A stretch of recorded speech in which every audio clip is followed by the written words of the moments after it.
वंदे मातरम दोस्तों, जैसा कि आप जानते हैं कि घर के अंदर हर घर में आज टूथपेस्ट इस्तेमाल हो रहा है। अब टूथपेस्ट जो हमारे घर के अंदर इस्तेमाल हो रहा है, किस लिए हम इस्तेमाल कर रहे हैं? ये हमारे शरीर के लिए लाभदायक है इसलिए, या हमारे पास कोई और विकल्प अवेलेबल ही नहीं है इसलिए? क्योंकि टूथपेस्ट के अंदर अगर आप थोड़ा सा भी इनको इन्वेस्टिगेट करने की कोशिश करेंगे, जानकारी लेने की कोशिश करेंगे, तो आपको कुछ मुख्य चीजें पता चलेगी। हमारा जो टूथपेस्ट है जिससे हम बच्चों को हर रोज टूथब्रश करवाते हैं, उसमें 3 मेजर केमिकल्स हैं जो शरीर के लिए खतरनाक है। स्टडीज पूरे वर्ल्ड वाइड ये बताती है कि 3 केमिकल्स हमारे लिए खतरनाक है। पहला है सोडियम लोराइल सल्फेट। ज्यादा मात्रा में अगर हर रोज लिया जाए लंबे समय तक तो ये शरीर में जाके कैंसर तक कर सकता है। साबुनों में, डिश वॉश के अंदर सोडियम लोराइल सल्फेट झाग उत्पन्न करने के लिए इस्तेमाल किया जाता है एज अ सर्फेक्टेंट। तो अगर साबुन में इस्तेमाल करते हैं, नहाने के लिए इस्तेमाल करते हैं, तो फिर भी कुछ हद तक समझ में आता है जिस चीज का इस्तेमाल हम अपने मुंह के अंदर करने वाले हैं, क्या उसमें सोडियम लोराइल सल्फेट होना चाहिए, ये सोचने की बात है।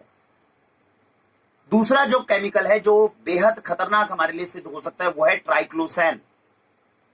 ट्राइक्लोसैन को एंटीबैक्टीरियल के नाम पर टूथपेस्ट में डाला जाता है जो कि शरीर में जाके कैंसर तक कर सकता है। तीसरा केमिकल जिसके बारे में आप बहुत ज्यादा सुन भी रहे होंगे वो है फ्लोराइड। पहले इंसेक्टिसाइड्स बनते थे, पेस्टिसाइड्स बनते थे, कीड़े मारने की जब दवा बनती थी तब फ्लोराइड का इस्तेमाल किया जाता था। और अब फ्लोराइड को हमारे टूथपेस्ट में यह कहकर डाला जाता है कि इससे कैविटी नहीं होगी, लेकिन फ्लोराइड का शरीर में जाना कल को कैंसर का कारण बन सकता है। अब ये 3 चीजें हैं, तीनों के ऊपर स्टडीज वर्ल्ड वाइड कंप्लीट हो चुकी है। तीनों चीजें हानिकारक है, केमिकल फॉर्म के अंदर ये हमारे टूथपेस्ट के अंदर डलती हैं, ये हमारे टूथपेस्ट को खतरनाक बनाती हैं। तो पहले हमारा फर्ज बनता है कि अपने टूथपेस्ट में ये तीनों चीजों को हम कम से कम चेक करें, क्या ये चीजें उसमें है अवेलेबल। अगर है तो हमें कोशिश करनी चाहिए कि हम बचें, क्योंकि टूथपेस्ट हर दिन आपका बच्चा इस्तेमाल करने वाला है और लंबे समय तक इस्तेमाल करने वाला है। वाक्षी पिछले 5 साल से इसके ऊपर इन्वेस्टिगेट करने की कोशिश कर रही थी, जानकारी लेने की कोशिश कर रही थी। तो हमारी इन्वेस्टिगेशन के अंदर हमने ये पता करने की कोशिश की कि कौन कौन से विकल्प हमारे पास अवेलेबल हैं जिसमें हर रोज हमारे शरीर में जाने वाले इन पॉइजनस चीजों को कम किया जा सके, टॉक्सिक चीजों को कम किया जा सके। इसके लिए डिटेल्ड वीडियो हमने डिस्क्रिप्शन के अंदर बनाई है, अगर आपके पास समय है तो उसके ऊपर क्लिक करके जरूर देखें ताकि आपको पूरे टूथपेस्ट के इतिहास के बारे में जानकारी मिल सके। तो आते हैं इस वीडियो के दूसरे सेक्शन पे कि अब इन टॉक्सिक केमिकल से बचाएं कैसे। सबसे आसान तरीका, आज से 70 साल पहले चले जाइए।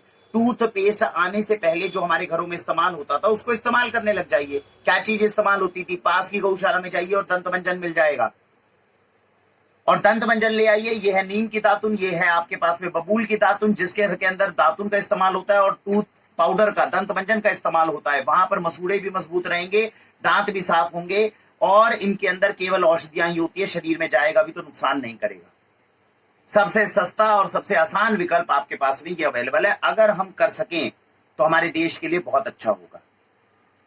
और अगर आपको लगता है कि नहीं, आज हम एक मॉडर्न जमाने में आ गए हैं, हम बड़ी बड़ी बिल्डिंग्स में रहते हैं, कहां दंत मंजन करेंगे, कहां दातुन करेंगे, जो कि बिल्कुल सही नहीं है सोचना, बट अगर फिर भी आप सोचते हैं तो ऐसे टूथपेस्ट मार्केट के अंदर आ गए हैं जिनके अंदर सोडियम लोराइल सल्फेट, ट्राइक्लोसैन, फ्लोराइड, ये तीनों केमिकल्स नहीं है। कोशिश करनी चाहिए हमें ऐसे टूथपेस्ट को ढूंढने की जिनके अंदर इस तरह के प्रिजर्वेटिव्स केमिकल ना हो। वाक्षी ऐसी कोशिश करती है और काफी हद तक हमें कामयाबी भी मिली है। जो ये प्लास्टिक का टूथब्रश आप इस्तेमाल कर रहे हैं, खुद सोच कर देखिए, प्लास्टिक के ऊपर सबसे ज्यादा जर्म्स आते हैं। हर 3-4 महीने में आप ये प्लास्टिक फेंक देते हैं, प्रकृति के लिए कितना नुकसानदायक है। समुद्र में जाएगा तो डिग्रेड होने के अंदर हजारों साल लगाएंगे। लकड़ी के टूथब्रश मार्केट में अवेलेबल है, कोशिश करिए। पहले विकल्प के अंदर तो टूथब्रश की आवश्यकता ही नहीं, दंत मंजन को तो उंगली से कर सकते हैं, तो टूथब्रश की नीड ही खत्म हो गई। बट अगर हम टूथपेस्ट यूज करते हैं तो कम से कम कोशिश करिए लकड़ी का टूथब्रश जो है वो लेकर आइए, ताकि बच्चों को हम सही आदत भी डाल सकें, प्लास्टिक से भी बचा सकें। हर रोज प्लास्टिक का शरीर के अंदर जाना ये भी सही नहीं है, तो लकड़ी के टूथब्रश का आप इस्तेमाल कर सकते हैं। और आज की इस वीडियो में आपको एक अच्छे प्रोडक्ट के बारे में मैं बताऊंगा जिसको ढूंढने के लिए हमने थोड़ी कोशिश की और हमारे पास में ये उपलब्ध हो पाया। आज आपको बताता हूं कि अच्छी चीजें भी अगर दिमाग लगाई जाए तो भारतवर्ष के अंदर बन सकती हैं। कुछ लोग हैं जो इस पे काम कर रहे हैं। देखिए, मैं इस तरह का एक प्रोडक्ट आपके पास लेकर आया हूं जिसका नाम है टूथ कॉन्सेंट्रेट।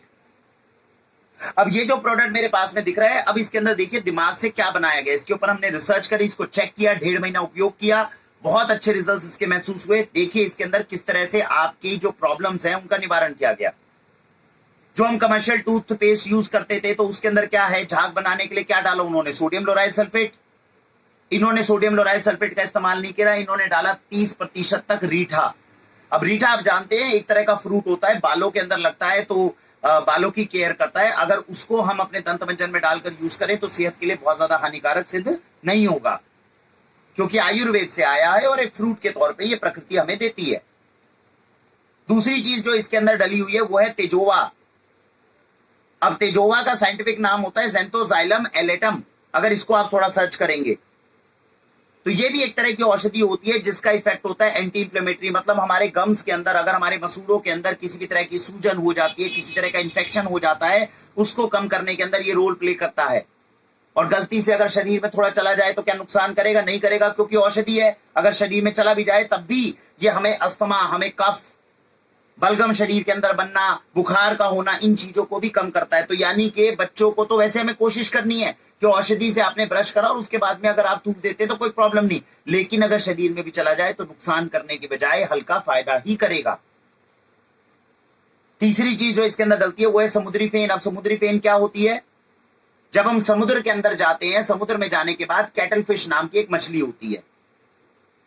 जब ये कैटल फिश मछली जो होती है, जब ये इसका देहांत हो जाता है तो इसकी जो हड्डियां होती है वो बहुत पतली और बहुत हल्की हो जाती है, वो पानी के ऊपर आ जाती है। तो पानी के ऊपर जब आ जाती है तो दूर से देखने में ये एक झाग के तरीके से लगती है, इसको बोलते हैं समुद्री फेन। अब आपको पता है कि हड्डी है तो कैल्शियम का बहुत बड़ा सोर्स होगा, इसको प्योरीफाई किया जाता है और इसे समुद्री फेन निकाला जाता है, उसको डाला जाता है इसके अंदर। उससे 3 लाभ मिलते हैं। कैल्शियम होने की वजह से आपके इस चीज के अंदर कैल्शियम की मात्रा बढ़ जाती है, जो कि आपके दांतों के लिए एक अच्छी चीज बन जाती है, सोर्स ऑफ कैल्शियम बन जाता है। आपके दांतों के वो व्हाइट एंड नेचुरल तरीके से जो है, जिसे हम बोलते हैं कि आजकल तो केमिकल डलते हैं दांत को सफेद करने के लिए, लेकिन उसे नेचुरल तरीके से जो है चमकाने के अंदर भी ये मदद करेगी। और तीसरी चीज इसके अंदर झाग उत्पन्न, नेचुरल तरीके से झाग को उत्पन्न करने में मदद करेगी, क्योंकि जब हम उत्पाद इस्तेमाल करेंगे कई बार हम सोच देते हैं कि झाग नहीं उत्पन्न होता तो फेंक दीजिए, लेकिन झाग तो सोडियम क्लोराइड सल्फेट से होगा, तो केमिकल डालकर झाग उत्पन्न करना तो समझदारी नहीं है। तो इसलिए समुद्री फेन का भी इस्तेमाल थोड़ा सा किया जाता है। इसके बाद इसमें डलती है अमृत धारा। अमृत धारा के अंदर क्या होता है? कपूर का सत, पुदीने का सत, अजवाइन का सत। तो जो नेचुरल फ्रेशनेस हमारे मुंह के अंदर आनी चाहिए कहां से आएगी? पुदीने से। तो पुदीने के सत को इसको डाला गया।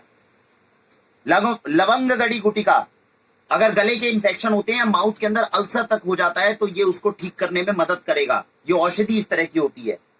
उसके बाद में कत्था डलता है। पान खाते हैं तो कत्था लगता है।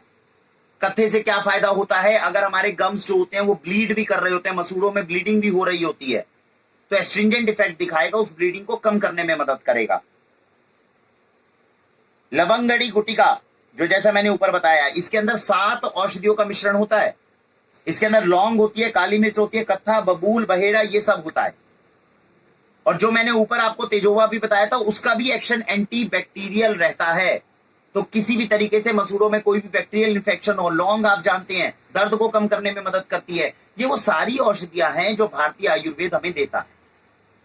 अब किसी ने तो इस तरह का प्रोडक्ट बनाया है, कहने का मतलब यह है कि इस तरह के उत्पादों को और बनाया जा सकता है अगर हम थोड़ी सी समझदारी लगाएं और ये प्रण ले लें कि हम केमिकल का इस्तेमाल कम करेंगे, अच्छे उत्पादों को बनाएंगे देश के अंदर, तो ऐसी चीजें हमारे बच्चों के लिए ज्यादा लाभदायक हो सकती है। बाक्षी 4 साल से प्रयत्न कर रही है ऐसे उत्पादों को लाने का। आप भी कोशिश करिए, आपके आसपास भी कोई एक अच्छी चीज इस तरह की बनाए तो उसको प्रमोट करें। और अगर आपके पास में मैन्युफैक्चरिंग कैपेसिटी है तो कम से कम ऐसे उत्पादों को बनाना आप शुरू करिए जो शरीर के लिए हानिकारक ना हो। इसी से हम भी समृद्ध होंगे, समाज भी समृद्ध होगा, राष्ट्र भी समृद्ध होगा। तो मुझे उम्मीद है आज की वीडियो से आपको पता चला होगा कि बच्चों को हानिकारक टूथपेस्ट से कैसे हम बचा सकते हैं और अपने घर के अंदर सुरक्षित जो हमारे पास में विकल्प है, बहुत अच्छे विकल्प अब अवेलेबल हो गए हैं, ऐसे विकल्पों को हमें लेकर आना। टूथपेस्ट को बनाना जो है वो आसान नहीं होता। अगर टूथपेस्ट जिस भी चीज को, क्योंकि अगर हम इन जड़ी बूटियों को अगर हम कूटेंगे या पीसेंगे तो किस फॉर्म में होंगी? लिक्विड फॉर्म में होगी। इसलिए जो चीज मैंने आपको बताई, इन लोगों ने लिक्विड पेस्ट बनाया, मतलब लिक्विड बनाया है, ये पेस्ट फॉर्म में है ही नहीं। लेकिन टूथपेस्ट जब बनता है तो उसमें इमल्सिफायर्स का इस्तेमाल होना लाजमी हो जाता है, जिसकी वजह से केमिकल की मात्रा बढ़ानी पड़ती है। इसलिए कोशिश करें टूथपेस्ट अवेलेबल जो होता है, अगर आप जिद पर हैं कि आपको टूथपेस्ट इस्तेमाल करना है तो ही टूथपेस्ट पर जाएं। नहीं तो अगर कंक्लूड करें तो पहला मौका दंत मंजन को दें, जो हमारे पास में बबूल की और नीम की जो दातुन होती है इसको इस्तेमाल करें।